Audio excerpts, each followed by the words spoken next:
করতেছি। আপনার জন্য অনেক শুভকামনা। আপনি কত দূর থেকে আসছেন আমাদের দেশের জন্য। এই দেশটাকে সুন্দর করে করেন, এত দূর নিতে ভালো লাগে না। আপনাকে অনেক ভালো লাগে আমার। অনেক ধন্যবাদ আপা, কষ্ট করে হ্যাঁ, আসছেন। আমি অনেক দূর থেকে আসছি। আমি জানি যে আপনি আজকে আসবেন। আমি বাসা কালকে কোথায়? গেছি, আমার বাসা মান্ডাতে। আচ্ছা, আমি জানি যে আপনি ওইদিকেও যাবেন, যদি না যান এজন্য এত কষ্ট করে আসছি শুধু আপনাকে এক নজর দেখার জন্য। অনেক ধন্যবাদ আপনাকে আমার আপা। অনেক ভালো লাগে। আপনি এত আরামায়েশের জীবনযাপন ছেড়ে আমাদের দেশে আসছেন। আপনারও দেশ, আমি কিন্তু আপনাদের কেউ ঘরের আসে মেয়ে। না, কেউ আসে না, আপনি আসছেন। এই দেশটাকে সুন্দর করে গড়ে তোলেন।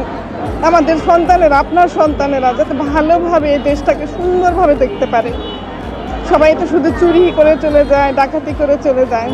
আপনি আসছেন, আমি জানি যে আপনার নমিনেশন হয় নাই, ইনশাল্লাহ হবে।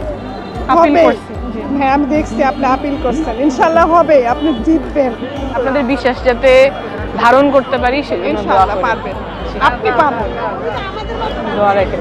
আমি আন্তরিকতার সাথেই চেষ্টা করব। আমার থেকে কখনো আন্তরিকতার ঘাটতি দেখবেন সেটা না। আমার হাদি ভাই মরে গেছে, ওনার জন্য আমার খুব খারাপ লাগে। উনি একজন ভালো মানুষ ছিলেন, অথচ তার বিচার হচ্ছে না। ওনার জন্য দোয়া করেন, আর বিচারটা আমাদের করতেই হবে। হ্যাঁ, উনি তো বলে গেছেন আমার মৃত্যুর পর আমার বিচারটা করুন।